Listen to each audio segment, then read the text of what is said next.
Good morning everyone, welcome back in my channel. Guys, 4 handhelds unboxing this week. Absolutely crazy amount of handhelds just for unboxing.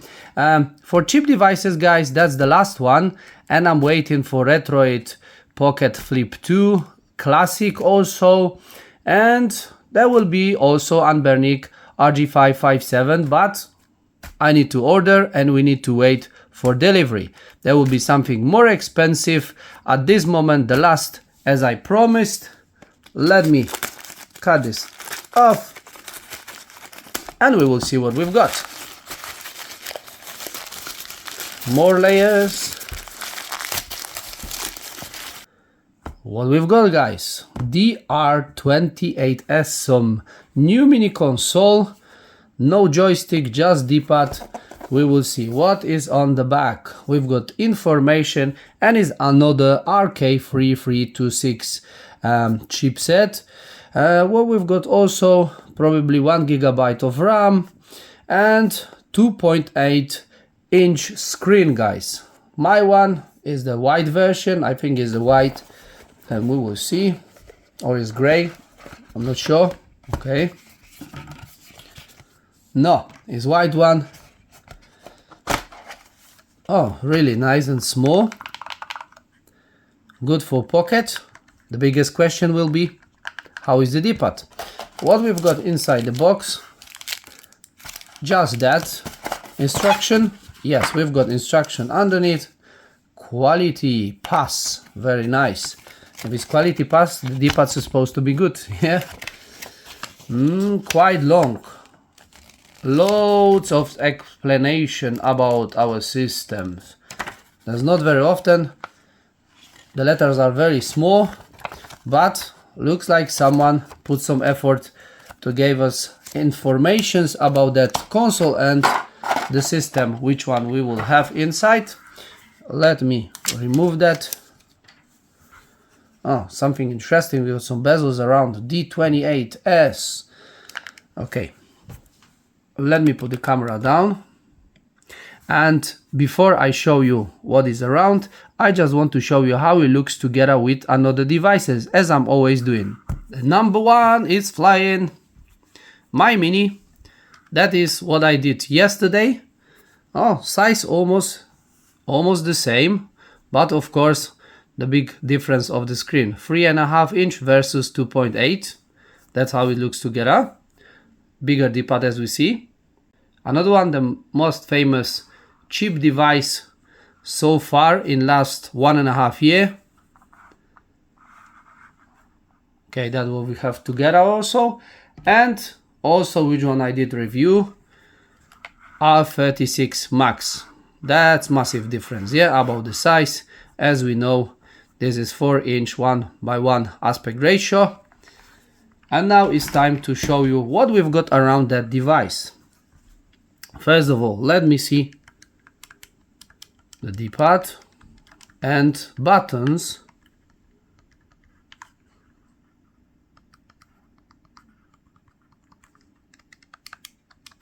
Quite quiet, not really clicky. Okay, left side, plus minus volume button. We've got OS here, what the card I've got. Also, I want to see. Just guess. We don't know what the card is inside. I need to check it. Let me put that back on the right side. I don't want to damage this. That will be some cheap card, as you haven't got any description. Oh, we've got OS here, and we've got second card. It is inside.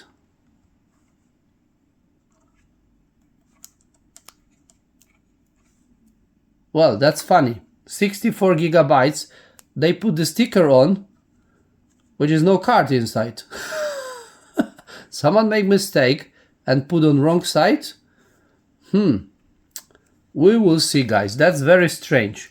Okay, apart that, reset button, power button on that side.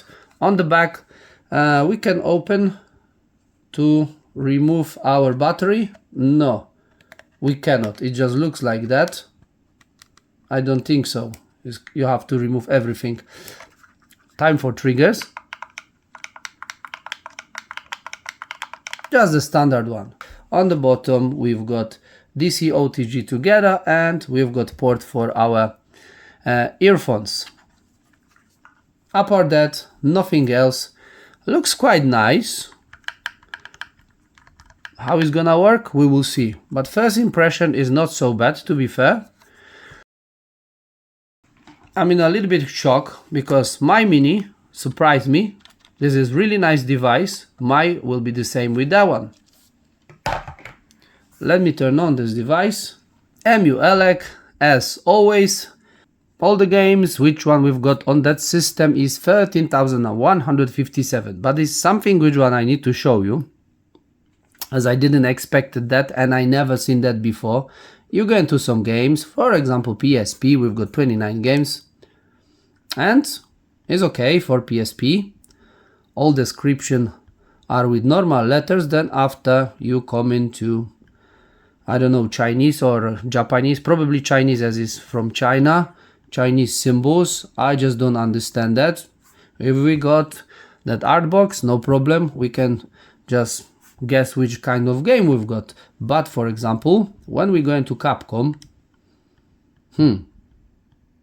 exactly, that's what I said. Just it's in Chinese language. Let me go to something different. PC Engine, we've got some our letters and also Chinese letters together. I don't know why and how is that possible like that. Then we've got Famicom, which is absolutely fine for us, of course. Nintendo, just normal. Let me go to, for example, N64, and we've got the same situation. It's not hard to guess, as we've got just normal letters, our letters, and also Chinese mixed with that. So I don't know why they did this, why nobody checked that before. But okay, it is how it is. And look at Nintendo DS. Ta-da! Okay, now is Dreamcast. Same story. We've got just standard 5 games that we've got all the time, guys. I'm gonna show you PlayStation also. Okay, some of the games we know what's going on, but some of them we have to check by art boxes again. At least we've got these art boxes, and it's not hard to see what the kind of games it is. It will be problem if you will try to find by searching options, because it's impossible to show you when something have Chinese description. Guys, we've got PC Engine and Terra Cresta, as this device is mainly for some older systems, because we've got just D-pad and it's quite small also. I prefer small devices, small screens for older systems. We will see how it's gonna work.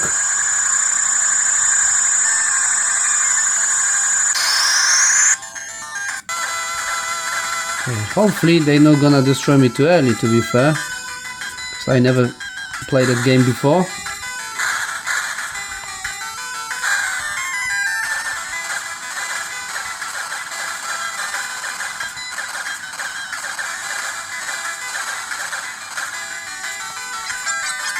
So far the D-pad, it doesn't feel so bad. Oops.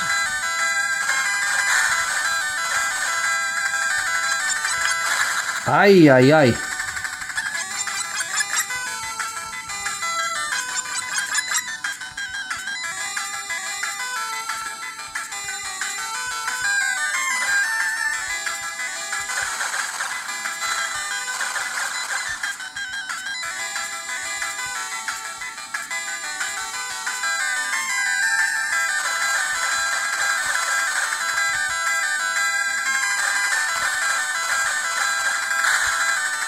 Not bad at all.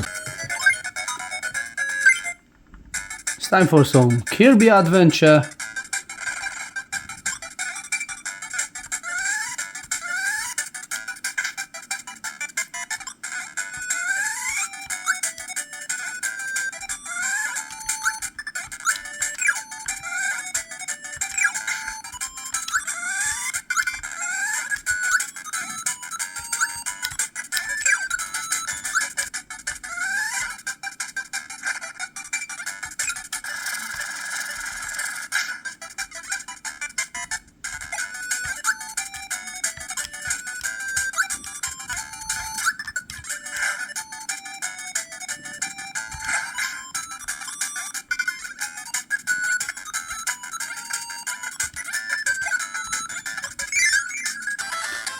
The Game Boy now, the one thing, the speaker is not so loud like on the previous console, which one I show my Mini and other consoles before with that chipset. But we need to remember this is quite small device. It's not so bad, but not very loud. We will see maybe some different emulators we have louder. But at this moment, Chuck Rock.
The Chaos engine for SNES.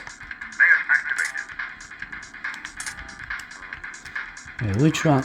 That working? I used to play on Amiga a lot by 2 players. So far that D-pad is not so bad, to be fair.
It's time for Game Boy Advance, and we've got something classic, Crash.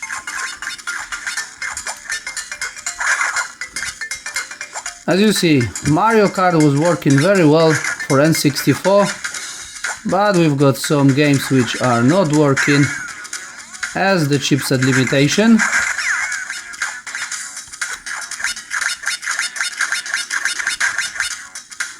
But overall, that console is really good for the games like that.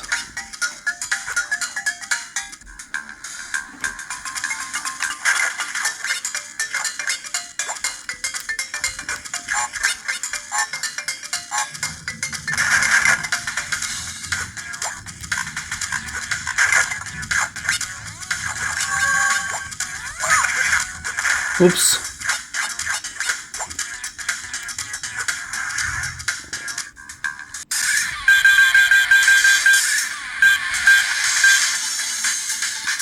Time for Tekken 3. Which one we gonna take? Mr. Bruce Lee. Round 1, fight.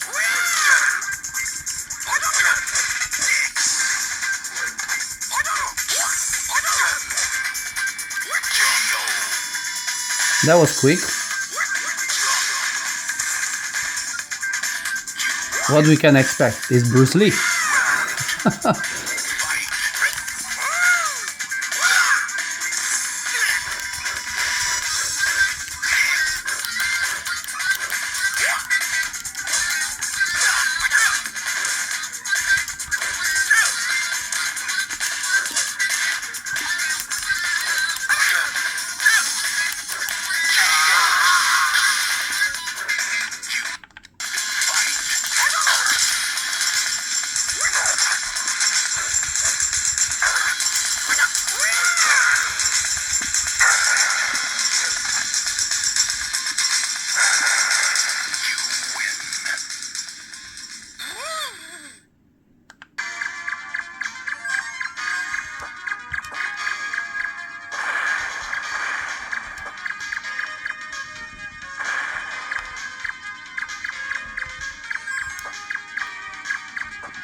Time to show you how it's working in fighting games, and I can tell you it's not really good, to be fair, for fighting games. Let me see from that side. It's, yeah, to try to do something is hard as it's very flat here, and I really cannot do that move. Let me see from that side. I definitely not recommend for fighting games. As you see, I cannot do anything. Few words from me, guys, about that device itself. It doesn't look bad. It's not feeling very cheap. D-pad, I do not recommend when you want to play fighting games which need like Hadoukens, like Street Fighter. Absolutely impossible to do that by the D-pad. For just normal games, when you're using up, down, left, right, when you want to jump, yeah, it's not problem at all. Yeah, I fully recommend for old systems if you don't need a joystick, if you will have some very good price, no problem at all. But if you have to pay the same amount of money like you've got close to, for example, some unburning devices, it's make no sense for me. It's better to buy, for example, RG35XXH and something like that in good promotion, or even R36S, maybe if you want something smaller. My Mini is really good device also.